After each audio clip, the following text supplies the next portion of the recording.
ایک ایسا شخص جو نہ ہوتا تو شاید آج بھی مسلمان ایک ہوتے، نہ عرب کے ٹکڑے ہوتے، نہ فلسطین بٹتا، نہ وہاں اسرائیل بستا، اور نہ آج دشمن ہماری حالت پر ہنستا۔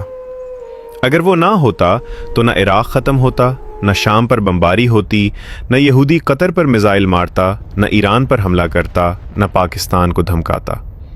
وہ نہ ہوتا تو نہ غزہ میں نسل کشی ہوتی، نہ مدد کو جانے والے 44 ملکوں کو روکنے کی ہمت ہوتی۔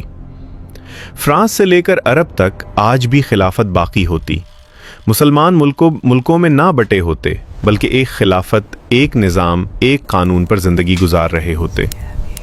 وہ ہے اللہ کا قہر۔ مگر کون ہے وہ تاریخ کا اتنا بڑا جاسوس جو عرب کو توڑ گیا، یہودیوں کو جوڑ گیا؟ اس کے کئی روپ تھے۔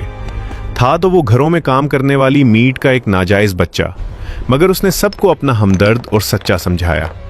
وہ کراچی میں ایک معمولی مکینک بھی تھا اور عرب کے صحراؤں میں تیز اونٹ دوڑانے میں ایکسپرٹ بھی۔ وہ ڈبل کراس سیکرٹ ایجنٹ بھی تھا اور گوریلا وار کا ماہر بھی۔ آرکیالوجسٹ بھی تھا مگر سولجر بھی۔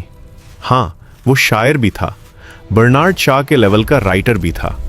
وہ ایک لیجنڈ بھی تھا اور میٹ بھی، ایک ڈپلومیٹ، ایک کانسپریٹر، ایک بہروپیہ اور ایک گے بھی۔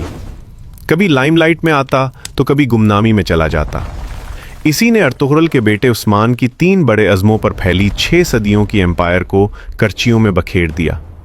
ایتھن ہنٹ، جان ریمبو، جیمز بانڈ تو فلموں کے کردار ہیں، وہ حقیقت میں ان سب کا کمبینیشن تھا۔